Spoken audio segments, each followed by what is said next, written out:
Chencha with Mak&Oups.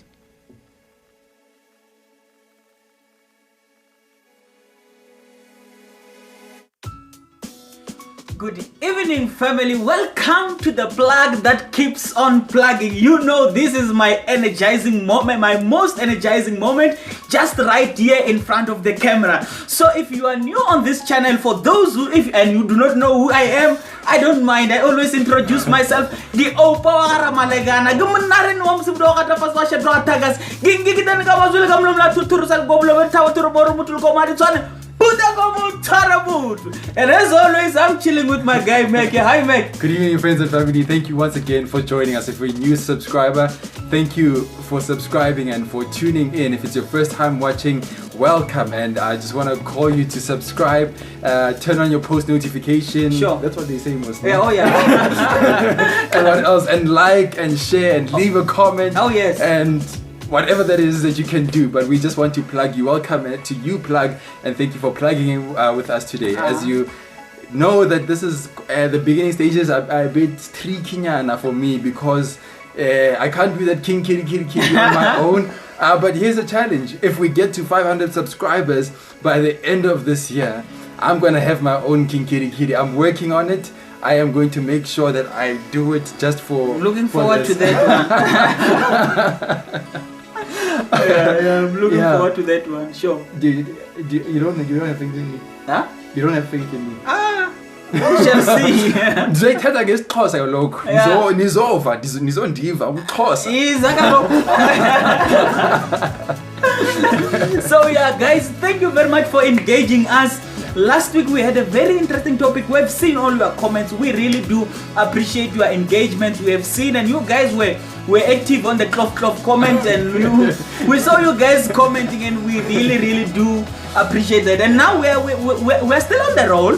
We're still on our relationship conversation. Yeah. But guys, we have seen a video that has been going around, changing Daideng and stuff. So we want to engage on that video. We want to give our own opinions. This is not doing a study of the video and trying to go deep in. We're not analysts. We just observe and give our opinion. Since it's in line with the relationship conversations that we have been speaking about, we thought it's important that we tap into that space. What do you think, Mak? Yeah, it's our area that we like to talk about. Yeah, like you said, it's not. We're not going deep into it, but we present it like as a case study. Oh yeah. Like what are the dynamics that are at play here that we could take in order to help us in our relationships and pursuing lifetime partners. Oh yeah. Because I get a lot in a little stuff. Yeah, happen of is the problem here. Yeah. So guys, let's and this is my honest opinion. In looking at it and trying to analyze what could have been happening. Some people don't know. Yeah? His name Katlego. I don't know his surname. Oh yeah. Yes, but I've seen. It's been going viral. I think. Katlego Chencha Maboe. Yeah. So we want to. Obviously, we are not trying to condemn or we are not trying to do anything. We're just saying, we're trying to say, what is it that we can learn from that as a community? What are the things that we're picking up here? We're not taking any sides. We are just trying to communicate our opinions based on that. For me, first, when I look at the video, I see, though it's a problematic video, for me, I see the consequences of an already existing problem. What we are dealing with, according to my opinion, it's already the consequences of already an underlying problem. And I'm not saying I'm not specifically saying that maybe this is the case, but I'm saying in most of the times when things are like that, you are dealing with those kind of things. It just comes to light because of social media. Oh yeah. We just only see that one part. Exactly. But it's a result of many other things that perhaps we're not dealt with. Sure. And I'm thinking maybe part of that problem could be the issue of the flesh. Yeah, so guys, here's what I'm thinking and about the issue. if you move into a space where you get married and you're still not healed in the flesh, you're still not in control of your full body, where your heart, your minds, and the desires that your body desire, you are likely to end into that problem, because the reality of the matter is marriage does not cure, or it's not a cure for your struggle to control yourself. Okay. So for me, I'm thinking maybe that could have been part of the problem. I'm thinking the problem is not necessarily on a marital level. I'm thinking it's on a personal level. Those things that I've said in the previous videos, that maybe those are the things that we need to look into, and one of those things is our flesh needs to be healed. Marriage is not to cure your struggle to deal with your sexual desires. You need to be in control of that. What do you think, Beck? My friend. No, I'm not a married person. Oh yeah, sure. So once you see, or once you find yourself married, yes, it does not deal with those problems. No, self-control still applies in a space of marriage. Self-control is not for single person only. Yes. Of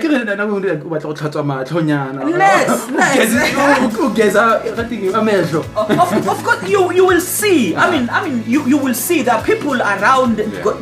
God has been creative in creating people. God is very creative. There are people, but you need to compose yourself. You need to be in control of how you respond to those kind of exposure. Sure.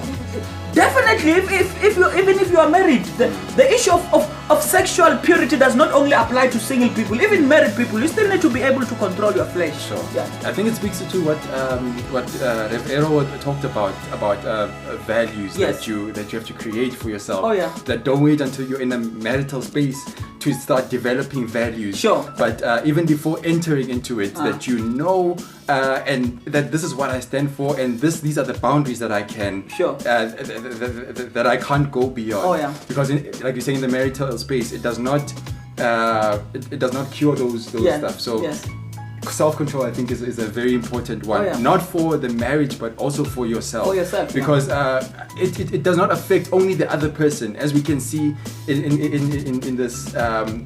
It's not only affecting either the guy, the lady, or the guy. Sure. But also kids are involved in that. Yeah. The community. Families. The reason why we're actually speaking about this is because it affects us. It has get out of the bedroom and the house. Yeah. Now it has become a community affair. Yeah. And now we're deliberating who's right and who's wrong. Yeah, sure. And standards and values in all that are just mixed up in that whole mess. Sure. And the other thing alongside it, it's exactly alongside for me, alongside the issue of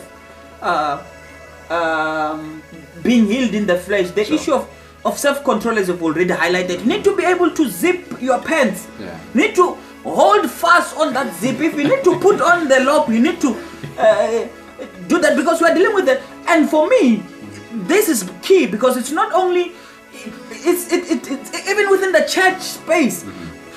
We have people who are in strategic positions. We have pastors, we have worship team leaders, we have keyboardists. Zip your pants, otherwise we will end up in some situations where we need to sit here and deliberate on that. I think that's a key. We need to be able to. You need to be in control of your zip. Sure.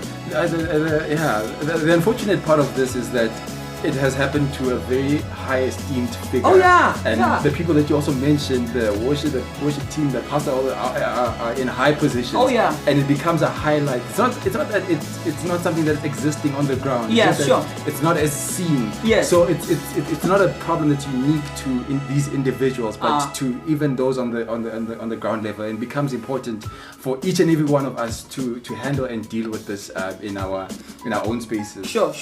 Just because we're now Udutimo and no one is finding out and no one is seeing you, does not make you exempt. Yes. Chencha died. Yeah. I mean, for me, that's a learning curve right there, because you have said, as you have seen, it does not only affect the two of them, it affects the child, it affects the family, it affects the community, it affects all of us ultimately. So it is important that we become. Rev Errol said a very important. He made it you need to say no before you have to say no. You need to say no before you have to say no. You have those values around yourself, and when you find yourself in an almost compromising or in a compromising solution, you don't try to practice self-control there. You already know the answer to this one is no. It does not matter the outcome or how this person look or don't look, what they promise or do not promise. The answer will already be no. If you have already decided that these are the places where I do not go. The other one that I want to look at, and I think it was a turning point for me in my own life, was that marriage is not the end goal of life. Yes. Oh yeah. There's way beyond marriage that we live for. Sure. Whether you subscribe to the Christian value principles and values and religion, if I may say, or not. There is the end at the end. Yes. Yeah. Sure. There is the end at the end. Oh, that's deep. Thank you, man. Thank you. But you don't keep yourself pure for marriage. Sure. You don't keep yourself pure in marriage for the sake of marriage, because I think there's a time where marriage, I think, becomes, you'll correct me if I'm wrong, like redundant, where it feels like, I've achieved this, now what? Now what? Yeah, and sure. now you want to look at other places Yes. in order to satisfy that need. Yes. But the importance of keeping self-control and keeping yourself pure is not only for your wife, but even to the glory of God, who is our Creator. Because at the end of the day, we are going to stand before Him and account. Yes, yes. We're going to stand before Him, and whether we're in the marriage space or the dating space, you're going to account for Come out. Yeah, how you held yourself. Oh yes. Maybe for me, the last one that I would like to put in, especially looking into the situation presented to us by social media, I think part of the problem, and this could also be even general, is the issue of conflict mismanagement. Yeah, I mean, conflict mismanagement, it's big. That's why we even speak of emotional intelligence. That's why we speak about the ability to respond or to deal with conflict in a very civilized way. Disagree in a very civilized way, where we end up reaching a win-win resolution. So we need to, because if conflict is not resolved well, that's why you have the issue of saying, because remember, if the heart is not happy, the other part will cross. if the I heard you. That's a big language there. So and remember, when things are crossed, when the gates are closed, you will resolve in going outside. Oh, John Billy Gates. Yeah, because you exactly, because you did not deal with this existing problem. Now you will resolve in going outside and go and practice your and go and fulfill your sexual desires elsewhere than in this marriage place. So for me, I think what I need to bring to you guys also is the ability to resolve conflict, because conflict management it's key in every relationship, but even important in a marital relationship, because it affects all other things. So I think that's one thing that we need to work on, and also have the emotional capacity to not throw tantrums in dealing with relationships. So I thought that was my last one that I need to cross, and to bring across. It touches on the conversation that we had previously of saying what are the red flags. Sure. Is in the way this person treats other people. Oh yeah. Because that's how they're eventually going to treat you. Exactly. Sure. So the emotional intelligence part of it should be key in how they address other people, how they speak with other people. That even in anger, this person sees you as valuable. Yes. In a way that when they look at you, they see value and not Exactly. necessarily speak to you in whatever way, in a demeaning way. In a demeaning way. No matter how wrong Yeah. one is, again, it does not justify anything, but no matter how wrong one is, you need to have that capacity to say this person is of value and deserves respect, whether they're wrong or whether they're right. Yes, let's resolve. Let's deal with what the problem is. So most of the times, in closing, I think we find ourselves dealing with who than what. Eish. Because who is pointing at the person? Eish. But why it will address behavior? It will address tendencies. So we need to be able to have that distinction to say we are solving the problem, not a person. Sure. Yeah. By the way, we said we come to this unscripted, but this guy here, this does not sound unscripted at all. No, because it's. Well, that was a good one. Yeah, sure. Because we always engage in this conversation. Yeah. So yeah. Take care of the what and not the who. Yes. The what. Resolve that what went wrong than who, because then there on the who we are addressing the consequences of the already existing problem in the what. So guys, that's our thinking.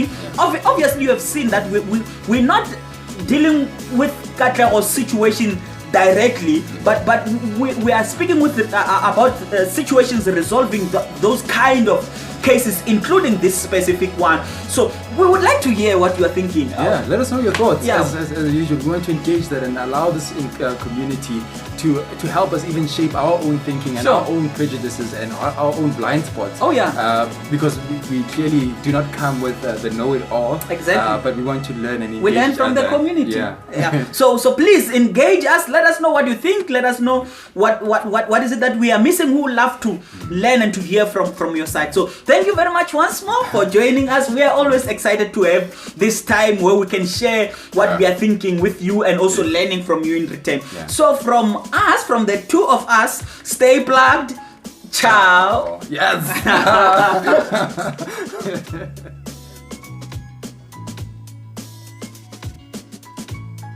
This production was brought to you by Maboe Media.